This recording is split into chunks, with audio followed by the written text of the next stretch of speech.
Tapos may nakita daw siyang babae sa hallway, kaya na-agitate siya. Kaya mas mabuti sa bahay niya na siya pagpahingahin para malis ang stress niya. Alam namin na nabuntis ka. Ipinaampo namin ang bata sa isang kamag-anak sa Palawan. Kaya kailangan, pumunta na tayo ng Palawan. Sige po, hindi ko alam na kaya niyang saktan pati pamilya niya. Si Lolo mismo yung tinangka niyang patayin. Sana makulong na yung babaeng yun. Bakit lagi kami mga suspicious people na bumibisita rito? Bakit ayaw mo kami ipakausap sa pamilya natin? Promise, sasabihin ko din sa'yo. Pero sa ngayon, hindi pa muna dapat. Mommy, Daddy, si Mr. Monteclaro, siya ang daddy ko sa panaginip? Si Mami Maggie! Halika na dali! Malalaman na natin kung sino ang totoong apo. I'm sure she's somewhere here. Ay, si Mami Maggie! Ay, patay niyo po yung life na yun na, dali! Mami Maggie? Sa wakas nakita na rin po namin kayo.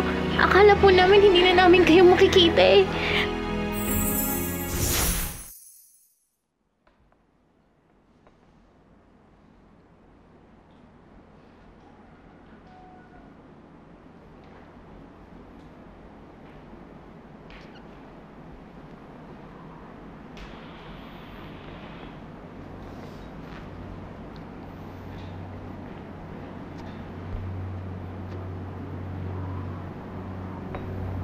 Mami. Aldrin, kung kukulitin mo lang ako, stop. May I remind you na sinaway mo ako kanina. And as punishment, bawal ka magtanong.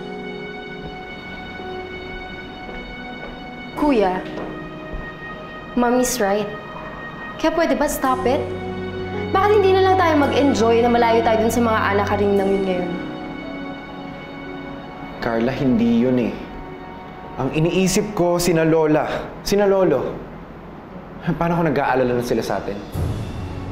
I'm sure wala silang pakialam. And in case you don't know, sinampal ni Lola si Mommy sa harapan ko. Siguro nga, masaya pa sila dun ngayon eh.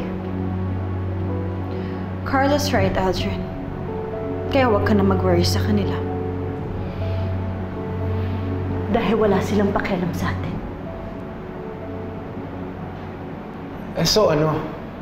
Dito na lang tayo habang buhay? Magtatago na lang tayo? Aldrin! Aldrin, wait!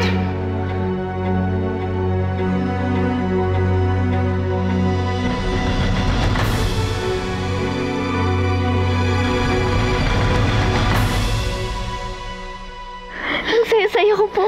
Buhay na buhay kayo. At pwedeng kayo ang nanay ko. Karen? Ana? Nina? Kayo yung mga batang nakita ko sa ampunan. Nagkita na po tayo dati? Oo. Nag-clown ako noon. Ako si Alice. Alice Payaso. Ako si Alice Payaso! Ako po si Karen. Ako po si Nina. Siya naman po si Ana. Matamis yan. Kaya lagi mong matatandaan na matamis ang buhay. Kaya lagi kang ngingiti. Kung hindi po pala kayo nakakalaw nun, edi sana matagal na po namin kayo nakilala, Mami Maggie. Aldrin, nagpunta ako rito para kausapin ng mami niya. Wala naman akong choice eh.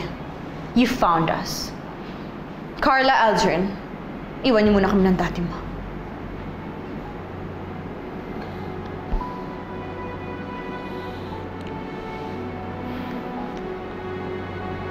Ano, Abel? Ipapakulong mo na ako. Kakampi ka kina Auntie. Yes, Ruth. Dahil mali naman yung ginagawa mo eh. So please, sumuko ka na. Kausapin mo si Auntie, magmakaawa ka sa kanya para tanggapin ka nila ulit. No, Abel. Sila ang dapat mag-apologize sa akin. Dahil ako, I am the victim here. Pinagtangkaan mo yung buhay ni Uncle. Alam mo, pasalamat ka nga nasa iyo yung mga bata eh. Kasi kung wala, malamang matagal ka nang pinahuli nila eh. Please, Ruth, suko ka na naman. Or better, kausapin mo si Auntie. Huwag makaawa ka. I'm sure sa sobrang bait ni Auntie, patatawarin ka nun eh. Hindi. Hindi. Pareho lang sila ni Uncle, mga walang puso. Tatanggalan lang nila ako ng mana. I will lose everything. Lahat ng pinaghirapan ko. Pera. Ha? Pera na naman? Ba't wala ka ba yung isipin kundi pera? Nasira yung pamilya natin dahil sa pera na yun eh.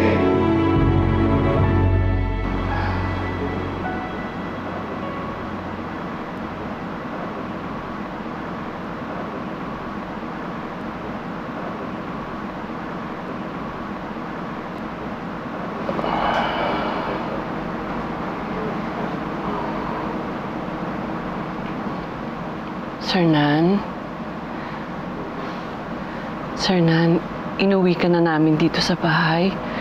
Baka kasi kung anong gawin pa sa'yo ni Ruth, alam na namin ang lahat. Mabuti naman. Mapapalagay na ako kahit paano. Kailangan masabi ko kay Carmela na buhay ang anak namin. Sir Nan? Diyos ko, tulungan niyo akong magsalita. Buhay.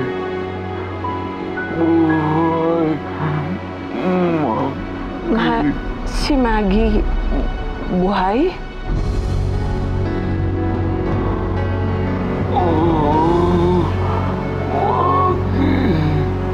Si Maggie. Alam mo, sabi ni Auntie, half of Monte Claro conglomerates dapat mapupunta sa'yo. Pero wala na, Ruth. Tapos na. So wala nang pupuntahan to. Please, sumuko ka na. Mamamatay muna ako bago ako sumuko. Paano yung mga anak natin? Ha? Pati sila itadamay mo? Abela ko ang nanay. Kaya kahit sa impyerno ko sila dalhin, wala akong magagawa. Ngayon, kung gusto mo pang makitang buhay ang mga anak mo, wala kang sasabihin kina Auntie. At hindi pa kiusap yun, Abel. It's a command. Nababaliw ka na. Pati mga anak natin ipapahamak mo. No. Sasama ko sila. Kukunin ko sila. No. You can't do that. Mom! Dad, stop this! Narinig mo?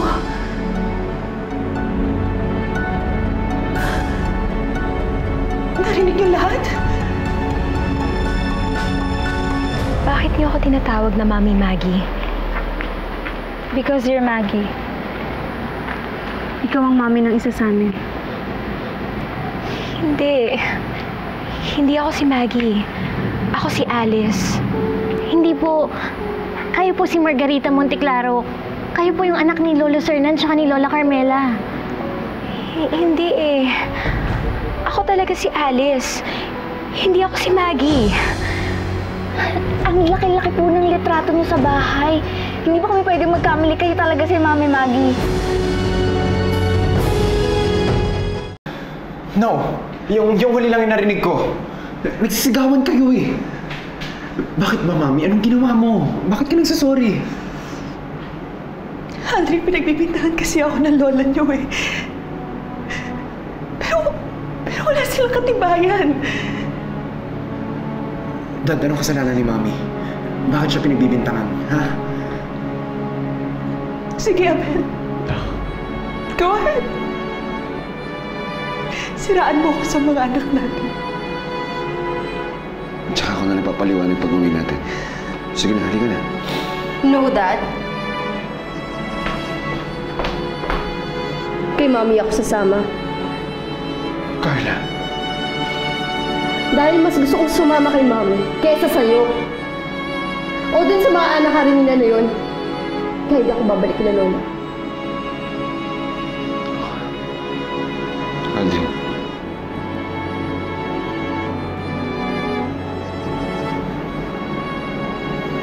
Sorry, Dad, pero dito muna ako.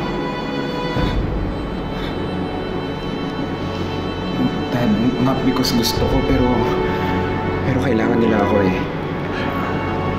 Sorry. What are you waiting for, Abel? Mukhang pinapaalis ka na ng mga anak mo.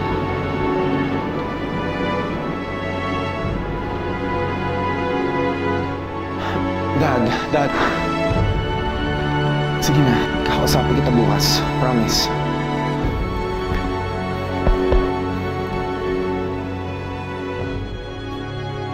Hindi po kami pwedeng magkamali. Kamukhang-kamukha niyo po si Mami Maggie. Kahit sa ang anggulo po, kuhang-kuha niyo po. Don't you remember anything? Hindi mo ba naaalala yung mukha ni na lolo at lola? Yung parents mo? Nakatira ako dito kasama ko yung mga magulang ko. Sina Zenny at Danny. Hindi ako Monte Claro. Hindi ako yung mommy na hinahanap nyo. I'm so sorry kung na-disappoint ko kayo. Ay, hindi. May picture po ako. Ipapakita ko po sa inyo. Naku, maalala niyo po lahat. Alice! Nay!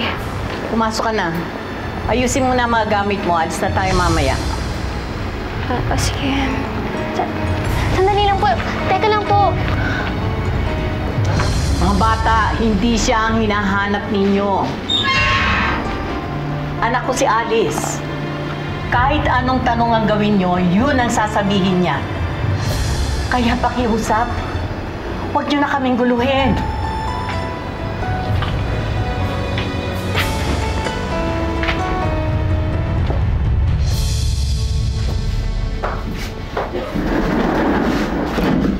Pero Nay, gusto ko pong makausap yung 3 dalagitang yun.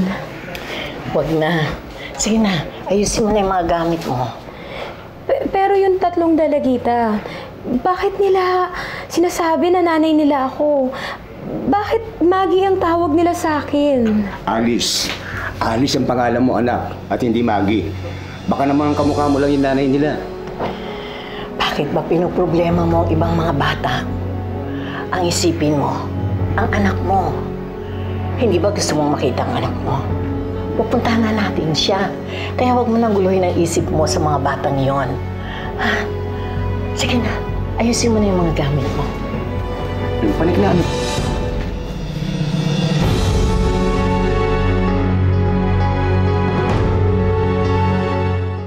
Alam na ni Abel kung nasan ako. Pero okay lang. Dahil hanggat hawak ko mga bata, hindi nila ako magkakala. Hanggang kailan? Alam mo, Ruth, pag nalaman ng mga anak mo yung mga kalokohan mo, iiwan ka rin ng mga yun. Dapat binigay mo lang sa asawa mo yung mga bata tapos tumakas ka na. No! Sila ang dahilan kaya hindi ako mapahuli nila, Auntie. And eventually, ang mga bata rin ang gagamitin ko para makuha kong kayamanan ng mga Monte Claro.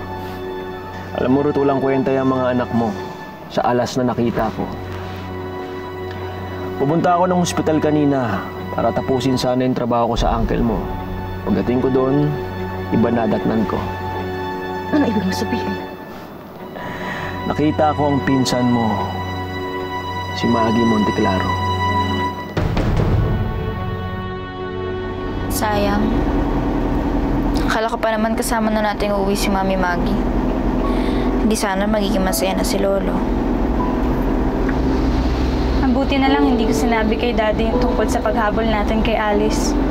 Kamukha niya lang pala si Mami Maggie. Sa tingin niyo, hindi ba talaga siya si Mami Maggie? Kasi nung nakita ko siya, nung miyakap ko siya, pakiramdam ko siya talaga si Mami Maggie. Eh, hindi naman niya maalala si na lolo at lole. Baka talagang hindi siya yun. Kamukhang-kamukha lang. Sayang. Akala ko pa naman makikita na natin yung nanay natin.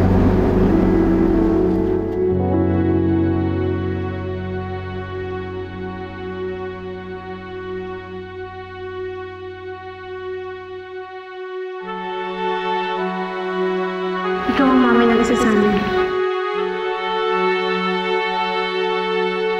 Bakit ganito ang nararamdaman ko? Bakit parang naniniwala ako sa kanila?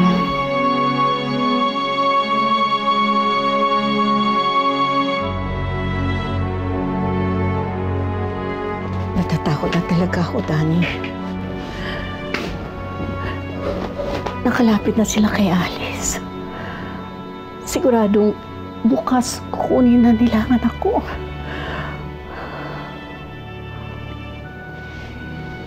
Hindi mangyayari yan, Shelly. Pupunta tayo ng Palawan. Walang manggugulo sa atin doon. maitatago na natin ang pagkatao ni Alice. Pero hanggang kailan natin pwede itago? Sigurado makikita din nila tayo doon. Lalo na ngayon. Nakita na nila si Alice. Sabihin na lang kaya natin ang totoo. Aminin na natin kay Alice na hindi natin siya anak.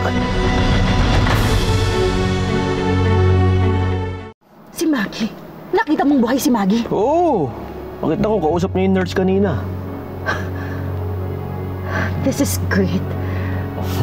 Dahil kapag nakuha ko si Maggie, madali ko na mautos sina auntie at uncle. At ibibigay nila lahat ng gusto ko. Lahat-lahat ng gusto ko.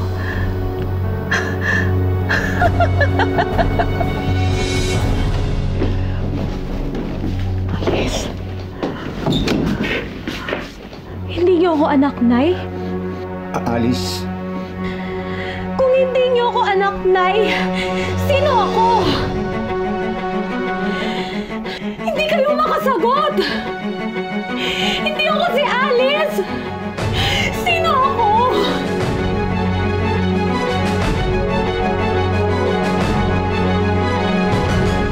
Ano?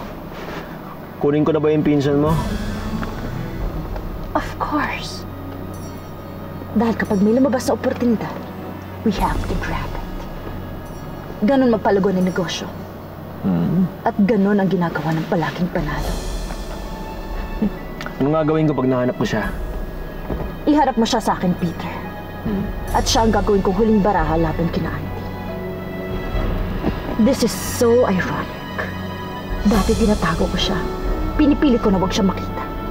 Dahil kapag nakita siya, mawawalan lahat sa akin. Pero sa bandang huli, siya rin palang magiging daan para makuha ko ang lahat ng yaman ng mga multikla. Namatay ang anak namin sa aksidente. Kahit bangkay niya, hindi namin nakita. Alice ang pangalan ng anak namin. Kaya ba binigay niyo sa akin yung pangalan na yon para maangkin niyo ako na anak niyo? Dahil ang sakit-sakit mawala ng anak. Nung nagising ka at wala kang naalala, iisip namin ni Danny na yun ang mabuting gawin para magkaroon kami ulit ng anak. Oo. Makasarili ang ginawa namin. Pero Alice, ginawa namin yon dahil nag-aalala kami sa iyo. Walang dumating para kunin ka. Wala kang memorya. Wala ako sa pagkatao mo. Nagsinungaling kayo sa akin. Kaya pala gulong-gulo ako. Sa nakaraan ko kasi hindi naman pala ako si Alice.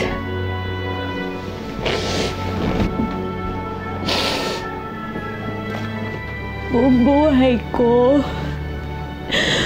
puro po ako tanong kung bakit hindi ko maalala yung alaala ko. Wala akong maalala sa nakaraan ko.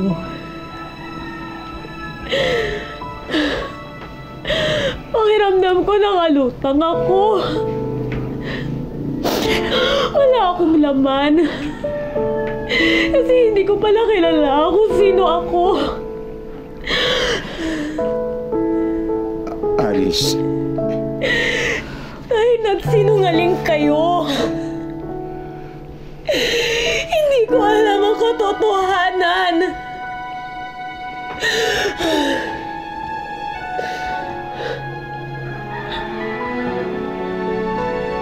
Ang anak ko,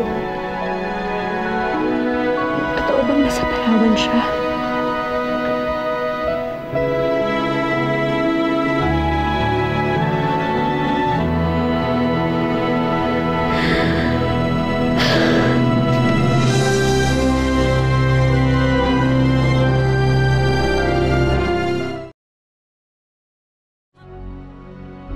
Ngayon, kung gusto mo pang makita buhay ang mga anak, wala kang sasabihin kina auntie.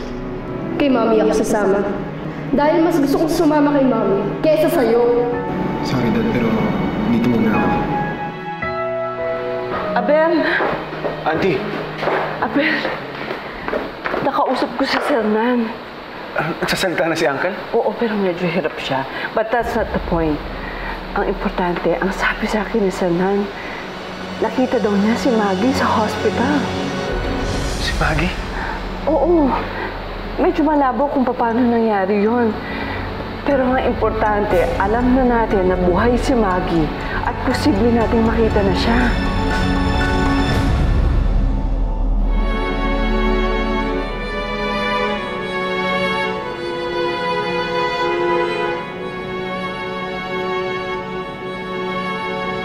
Anak, sana mapatawad mo kami sa ginawa namin.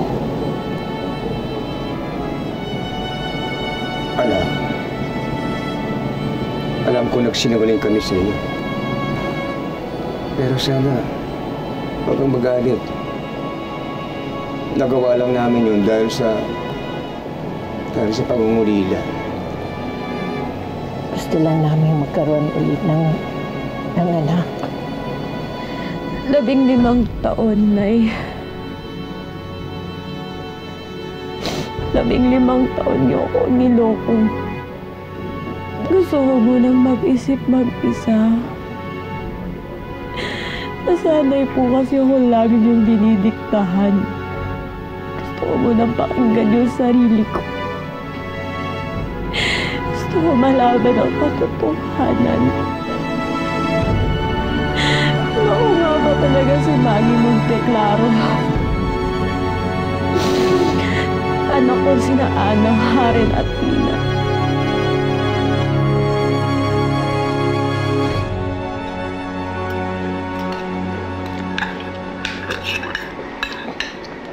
Alam niyo, kagabi bago ako matulog, iniisip ko yung yakap sa akin ni Alice.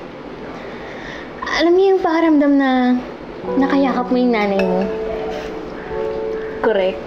Ganyan din yung nararamdaman ko eh. That's crazy. Hindi naman siya si Mami Maggie eh. I'm sure exaggerated reactions lang mga sinasabi niyo.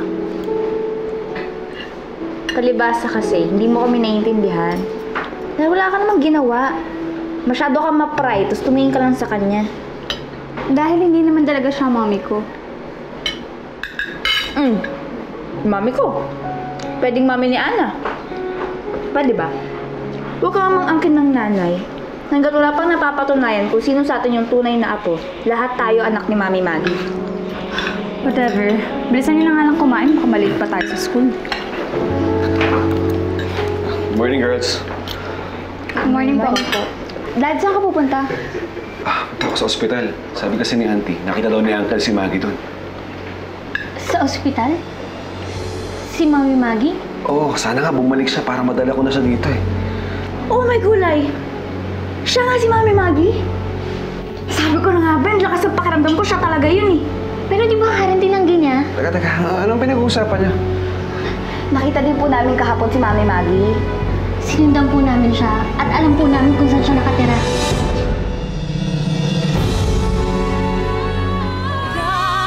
Sernan, pupuntahan na namin si Maggie. Makikita na natin ang anak natin, ha? Inaasahan ko talagang darating kayo. Pero wala dito ngayon si Alice. Hinahanap niya kasi si Mr. Monteclaro. Bakit kailangan niya hanapin si Sernan? Bakit hindi na lang siya umuwi sa bahay namin? Meron kasing amnesia si Alice. Wala siyang naalala sa kanyang nakaraan. Haling Senny, may kumuha po kasi lalaki kay Alice. Ruth Monteclaro, kasama ko ng pinsang matagal mo nang hinahanap at ba dapat kang malaman tungkol sa kanya? Well, I stayed dahil gusto kong malaman yung totoo. Mabalik ako sa mansyon, no? Buti walang mas nangyayari sa'yo. Bumalik ako rito para makibalita. Huwag mo napuntahan ng nanay mo. Delikado. Mamamatay tao siya. Ang kapal din naman talaga ng mukha mo, Ruth, para tawagan ako. Listen, you housewife. Gusto kong isalin niyo sa akin ang lahat. Lahat ng ari-arian ng mga Monteclaro. At bakit ko naman gagawin yon? Dahil nasa akin lang naman ang anak mo.